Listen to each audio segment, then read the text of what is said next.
word apostle comes from the Greek word apostellein. It means to send. Jesus took these 12 people whom he had formed after his own heart, and then he sent them. The Christian faith is never meant to be held onto as a private privilege. It's meant to be shared, to be spread like seed around the world. And so the apostolic church to the present day still has that great missionary purpose.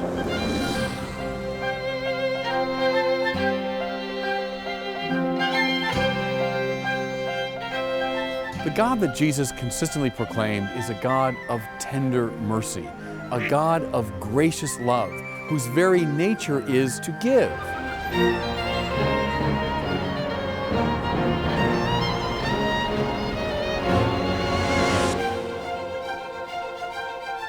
When I find my deepest center, that place in me where I am here and now being created by God, I've also necessarily found the deepest center of everyone else and everything else in the cosmos.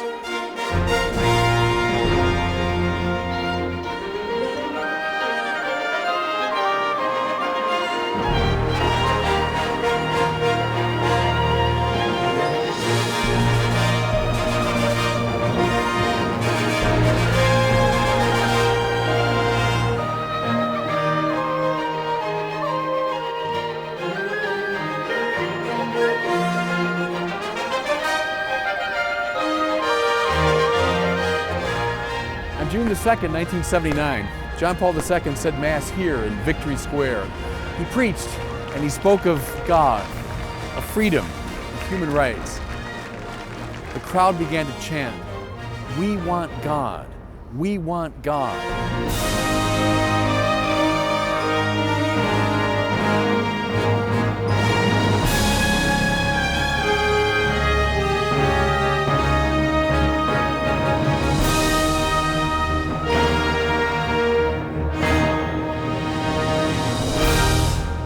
One of Paul's favorite words is dunamis in the Greek, which means power.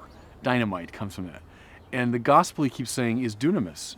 And so what he was doing, he was walking around this part of the world with dynamite. That's what he was doing. And the dynamite was that God is love and that God has manifested himself in Jesus Christ, risen from the dead. And it's dynamite that will turn the world upside down.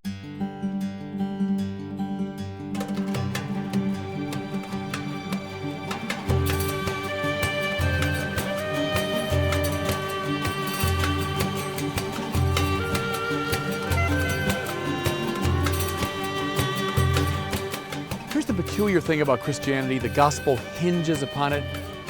Jesus consistently speaks and acts in the very person of God.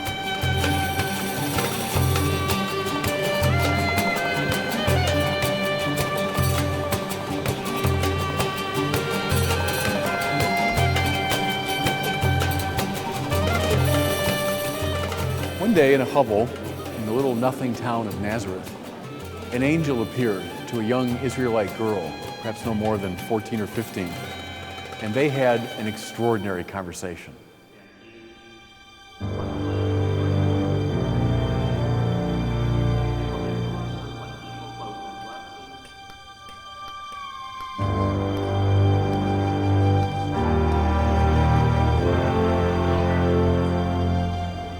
Our Lady of Guadalupe became the bearer to this nation, to this people, of the God who orders things not through violence, not through scapegoating, but precisely through love.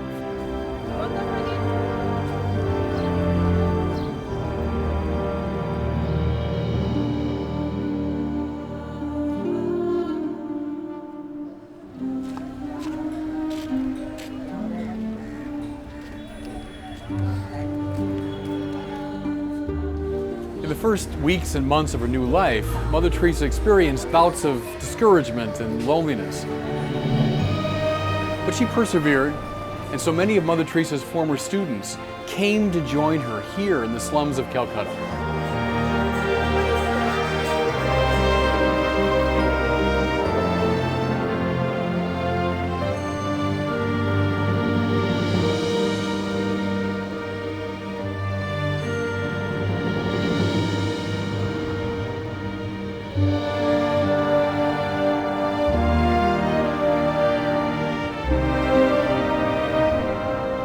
Teresa of Avila found at the very depth of her soul Christ dwelling in her.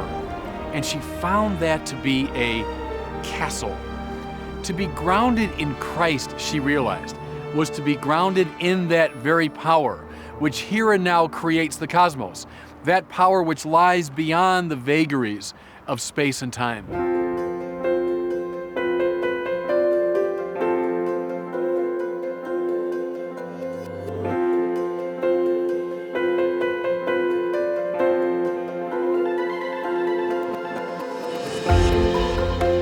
Being itself, God, cannot be grasped, but at the same time, being itself cannot be hidden from.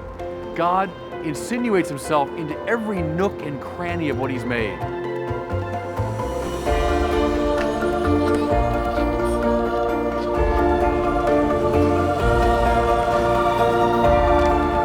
The church father Tertullian said, "The blood of the martyrs is the seed of Christians."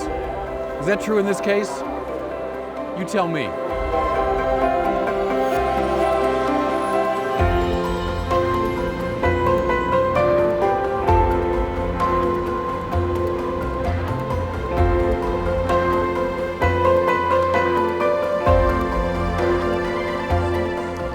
The mind, the will, the soul seek a definitive truth, a final good, an absolute beauty. The soul pushes beyond itself toward these transcendent ends.